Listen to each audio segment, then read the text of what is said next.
दर्शकों, मेरा नाम है स्वर्णिम कसाना और मैं आपके सामने एक और बार पेश हूँ जी10 न्यूज़ पर। हम मौजूद हैं उत्तर प्रदेश के एक ज़िले नोएडा में और यहाँ हम आपको पब्लिक की नॉर्मल ओपिनियन से रूबरू करवाएंगे।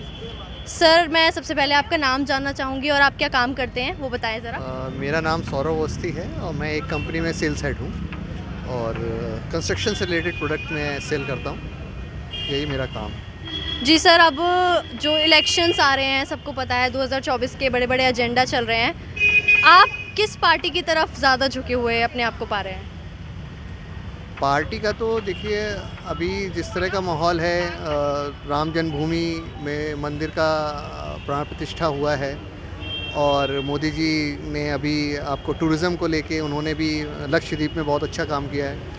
तो उन सब चीज़ों को लेके अभी हम बीजेपी की कोई सपोर्ट करेंगे। वही गवर्नमेंट अच्छी है, उसी को हम सपोर्ट कर रहे हैं। यहाँ पे उत्तर प्रदेश में योगी जी अच्छा काम कर रहे हैं, तो हमारा रुझान उन्हीं तरफ है। जी, आपने अभी कहा कि आप सेल्स डिपार्टमेंट से रिलेटेड काम करते हैं, तो इनकम टैक्स को लेके जो बजट पेश हुआ है उसमें कोई बढ़ोतरी नहीं की गई है, ना ही कोई नई स्कीम लॉन्च हुई है। तो क्या आपको लगता है कि सरकार की कहीं ना कहीं इस मुद्दे में और ध्यान होना चाहिए था, या आपके दिमाग में कोई ऐसा आइडिया हो जो आप कहना चाहते हो?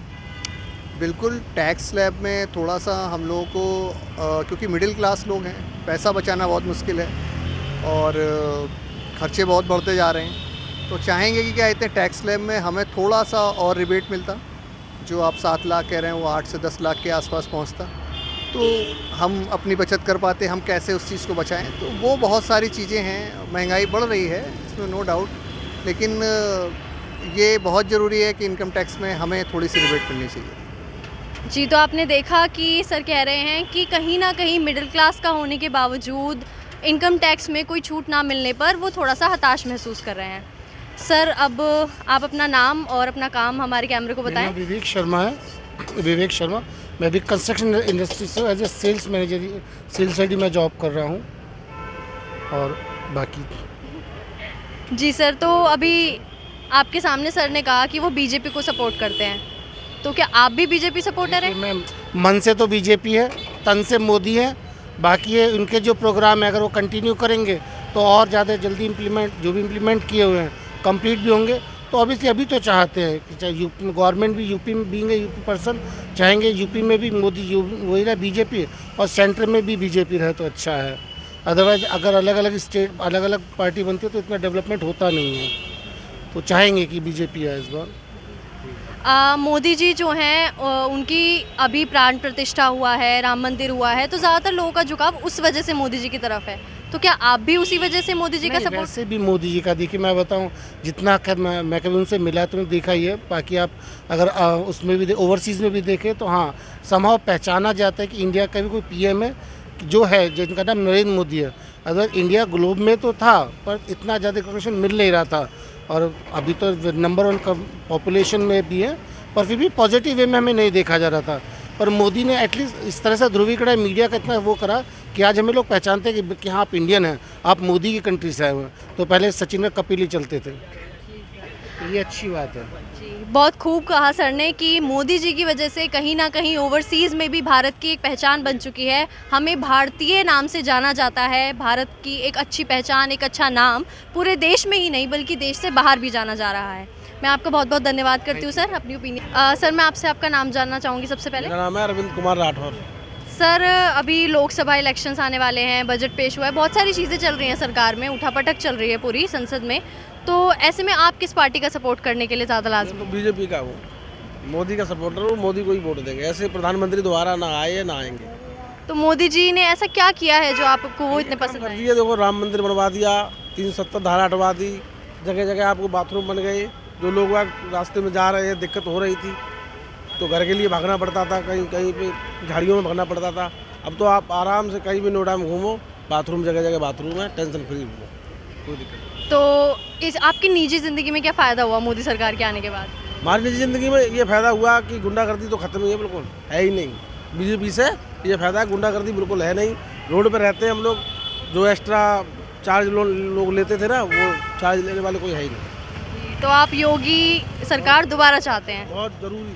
बहुत ज़रूर चाहता हूँ और कोशिश भी करूँगा और लोगों से कहूँगा भी कि बीजेपी को ही सपोर्ट करें। तो जैसा हम यहाँ देख सकते हैं कि सर ने ये कहा कि योगी सरकार आने के बाद, मोदी गवर्नमेंट के आने के बाद हम ये देख सकते हैं कि क्राइम रेट काफ़ी घट गया है, लोग सुरक्षित महसूस कर पा रहे हैं। बहुत बहुत धन्यवाद सर आपका हमें देने के लिए। मैं आपसे आपका नाम जानना चाहूँगी। जी मैम। जी मैम। जी आपका नाम क्या है? बंधु चौहान जी। जी तो सरकार जो है, कांग्रेस है, सपा है, काफ़ी सारी पार्टियां चल रही हैं जिसमें बीजेपी का सबसे ज़्यादा नाम चल रहा है, तो आप कौन सी पार्टी को सबसे ज़्यादा सपोर्ट करते हैं? बीजेपी जी। तो आप बीजेपी को वोट करेंगे? हाँ जी। बीजेपी से आपको ऐसा क्या लाभ हुआ है कि आप बीजेपी? बढ़िया काम किया है, बढ़िया है, सब चीज़ का सही है। सब चीज़ों से क्या? हर चीज़, हर काम जो है वो हो रहा है जी, सही है काम सब। जी काम जो है सब देश में सब काम जो है, काम सब बढ़ा है, हर एक चीज़ भी बढ़ा है, रोड भी सही बना है, हर चीज़ सही बना है मैम। जी जी। क्या करेंगे जी, इसीलिए बीजेपी। तो आप ये कहना चाहते हैं कि देश की जो डेवलपमेंट हुई है हाँ जी, हाँ जी। वो सब मोदी जी के आने के बाद हुई है। जी आप कुछ कहना चाहेंगे इस बारे में? हाँ जी, अपना नाम बताएं। नाम मेरा देवपाल यादव है। जी तो आप भी मोदी के सपोर्टर हैं कि आप किसी और पार्टी के? मोदी के सपोर्टर हैं बिल्कुल पक्के। क्यों, क्या हैं? किया है मोदी सरकार ने आपके मोदी लिए? सरकार ने हमारे लिए तो बहुत फायदा किया है। जैसे कि? जैसे कि किया वो ये है कि थोड़ा बहुत, पर ये है कि मोदी सरकार में थोड़ा महंगाई ज़्यादा हो गई है। हाँ। आने में है कि अयोध्या बन गया सबसे बड़ी को चीज़ क्या तो है ये कि ये पुलिस वाले दलाल जो हैं का बीच में है, दलाल अमेठी वाले, कमेटी वाले के, ये सफाई वाले वही परेशान करते हैं, बाकी हमें वो बाकी कोई परेशानी नहीं है। तो आप ये कहना चाहते हैं कि मोदी सरकार बहुत बढ़िया है लेकिन कहीं ना कहीं महंगाई पर उन्हें काम करने की ज़रूरत है। जी तो हम मोदी सरकार अच्छी है, पर ये बीच में जो दलाल हैं का वो हमें परेशान करते हैं भाई, हम रेडी पटरी वाले ही हैं। तो आपने सुना उन्होंने क्या कहा कि मोदी सरकार बहुत अच्छी है लेकिन कहीं ना कहीं महंगाई और जो दलाल बीच में पैसे ऐंठने की कोशिश करते हैं उन सब की वजह से कहीं ना कहीं मोदी सरकार का जो परछावा है वो ख़राब हो रहा है। ये थी आज की जनता की ओपिनियन सरकार के बारे में। ऐसे ही देश और दुनिया की बाकी खबरों के लिए देखते रहें जी10 न्यूज़। धन्यवाद।